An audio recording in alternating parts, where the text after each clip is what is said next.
Hello, everybody.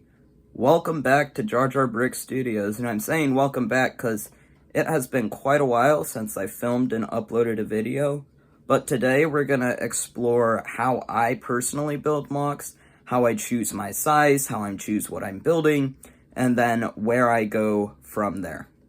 I hope you enjoy this video, as it took quite a long time to make, and enjoy all the little tips and tricks in between. Thank you for watching. Have fun building.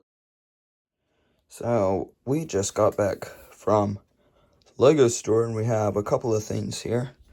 We have this pick-a-brick haul with assorted leaves in coral, gold, and green. Some 1x1 studs with the holes. That way we can actually put stock pieces in it. Got some stock pieces. Some white bricks. And we also got some filler plate and some other plates there. Also at the Lego store, because of May the 4th weekend, I was able to get the May the 4th promo, which comes with 3 of these crisp clone cadets with printed arms and dual molded legs. This set comes with many things, including an armaments rack and kind of like a barricade. Spinning turret here, and the shuttle that is used to train the cadets. And it comes up like that, folds out, etc. So I have this project that I've been working on for a little while now, and I think as well as it was going, I'm just going to gut it because it has a lot of plate here. The roof's kind of caving in a little bit. But it was just a good experience to try something new and build something different. So the first step to having a good build is choosing out a size. So here we have a sample 12 by 8 size plate. We can make that into a 6 by whatever, 16. Or we can make it back into an 8 by 12. Or you can fiddle around with it and make weird shapes and do quirky stuff with it. Now you can also take pieces of things that you already have built, like this brick that I have from a previous project, and take off things that you don't want to get to plates that you do want. Here you can see me fiddling around with some shapes and just trying to form that perfect square shape that we'll see later in the mock.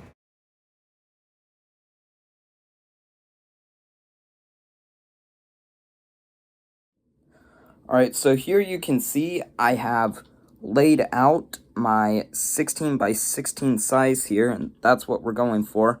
And so next I'm going to start the next stage, which is figuring out how thick I want the base. So this next part is important. This is where I have laid out the main base, the main underside of where I'm building on top of. So now I'm going to take filler and connect it all together to give it a strong, firm, sturdy base.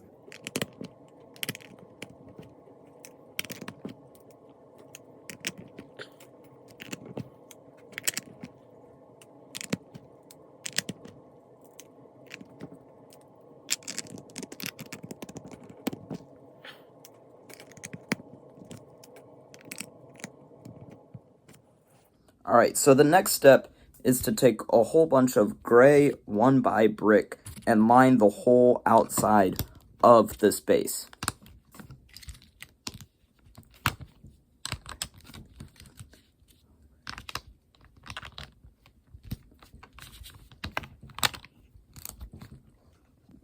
This gives your build a nice border. And finally, after doing all that, you can bring back out your top layer and start layering on your dark gray tile.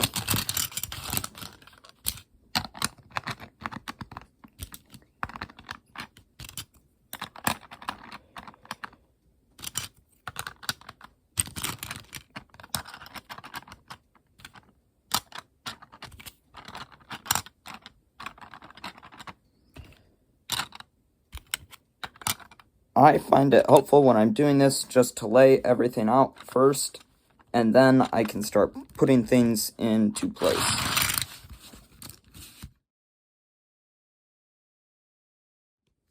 The next step to building your Mocs is figuring out what you're actually going to build.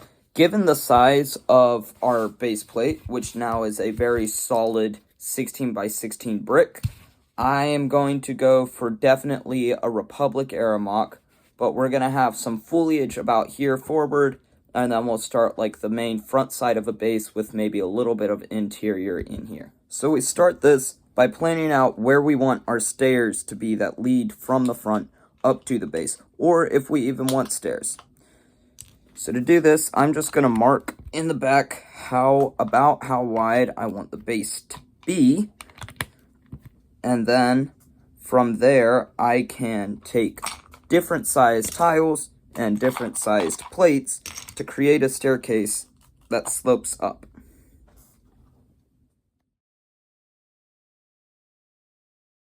So for these stairs, I took stairs from a separate Moc that kind of come apart in parts. Give me a second here. So we can see that the top two stairs are made out of this long piece. It's 2 by 16, and it has two little gaps here for these bricks here. And we have tiles increasing at 1 plate up, and this makes for clean stairs. Now, one thing you might want to do is make your stairs thinner or thicker based on the location of your Moc. These stairs are really simple to make and really easy to use, but now you may notice we have 2 gaps right here beside my fingers.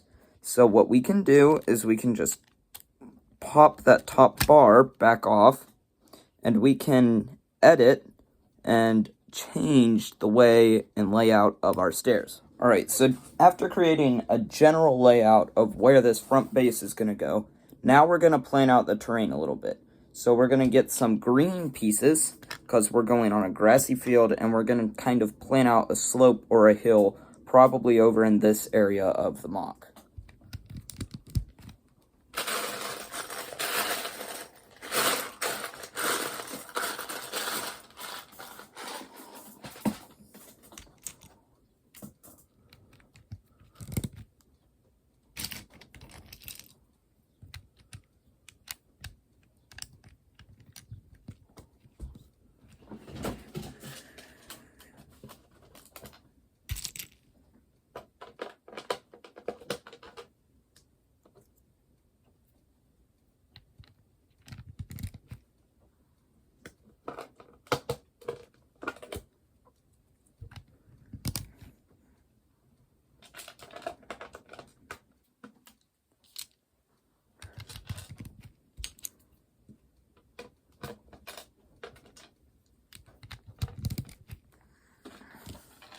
So at this point, our base is starting to look nice. We have some green on it. We have these little hills up here, because problem solving teaches us that when we don't have enough of a piece, or there's too many studs, we can add something else that takes up that space. And you see that the base is nice and flat and ready to have the front of it built. But first, alas, we have to go through the very tedious task of laying down the foreground.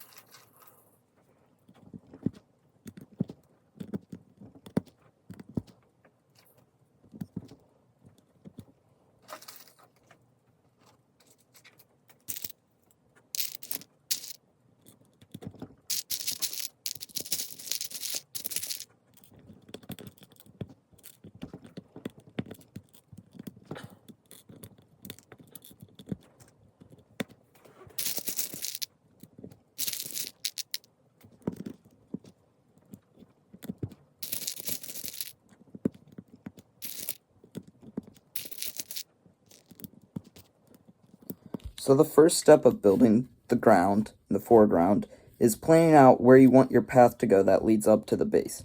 So that's what I've done here with these 1x1 studs, which grass pieces will eventually go in. But for right now, we're just going to tile this off with some dark tan, dark nougat. So now, after collecting a nice amount of dark tan tiles, we can start tiling off this path.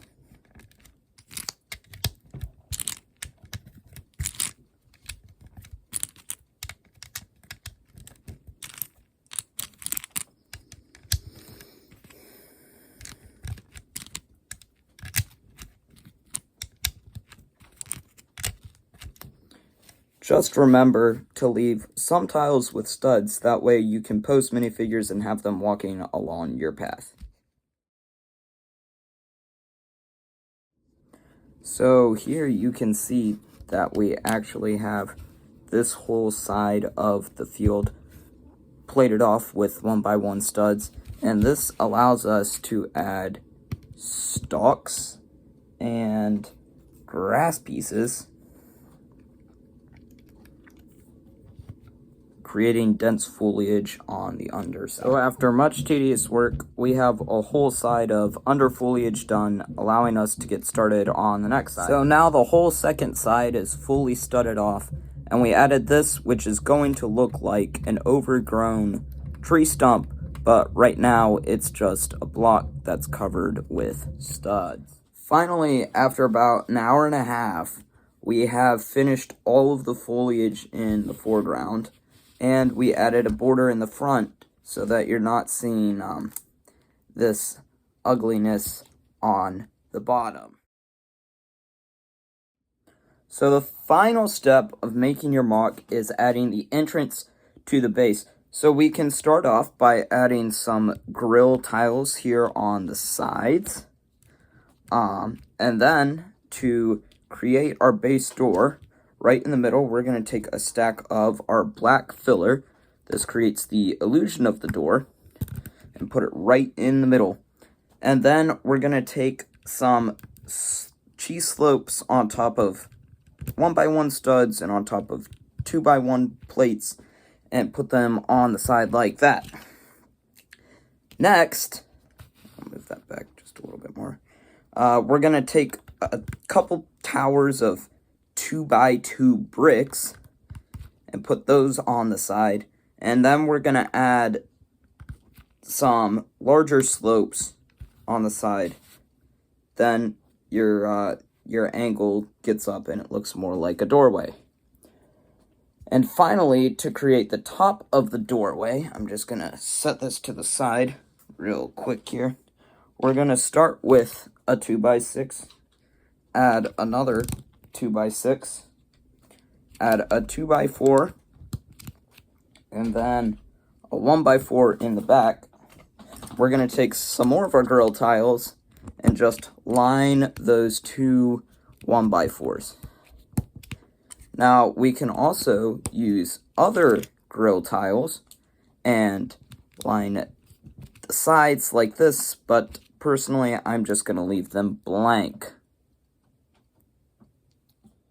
And then finally, we're going to take the little top to our entrance here, and we're just going to put it right on top of all those bricks, pushing them together and creating a nice entrance. Now it's time for the fun part, adding the minifigures. And this is my personal favorite part. But first, we're going to add a couple extra details. We can add some of these statue lights, which are really easy to make. They're a pair of light gray minifigure legs with a slope, and then a 1x1 round stud with a 1x1 yellow cap on top. So you just assemble them like so. And then we're just going to put those right on the sides of our building here, adding a nice lighting feature to let them be able to see at night. So now we've finally made it to everyone's favorite part, the minifigures. And for this mock, I'm going to be using 3 of the Clone Cadet minifigures mentioned earlier. And we're going to put one essentially walking through the door. We're going to put the second one right here, walking behind the first guy. And then the third guy we're going to position on the side here. And so that he's facing the right way, you can turn his head toward the way he's supposed to be facing. That way he's actually facing the front of the mock and not the audience of the mock. So there you have it, how to make a simple mock that's only 16 by 16, but still packed with detail and little things here and there. We have our 3 clone cadet minifigures, and to talk about that trick that I was talking about earlier, they're all facing the door. We have the lights that we created, the roof, and then the foliage, which is made up of a collection of pieces, including grass pieces and leaf pieces, as well as some bush pieces and different various types of ferns in light green and dark green. But it's all being held up by these dark green 1x1 studs that have holes in them. That way we can actually take our grass pieces and stand them up. Thank you so much for watching. I know it was quite a long video, but I hope you found out some good tips and tricks to use when you are building mocks. I would like to say a big thank you to Coconut Brick Studios, who's really provided me with inspiration. He has tips and tricks on how to build mocks, how to add details, and he is currently building Mimban from Solo, a Star Wars movie. Feel free to check out his channel from the link below. My next video, I hope to include details about how to extend your mocks and how to make them modular, essentially. And have fun building. Make sure to like and subscribe, and I'll see you next time.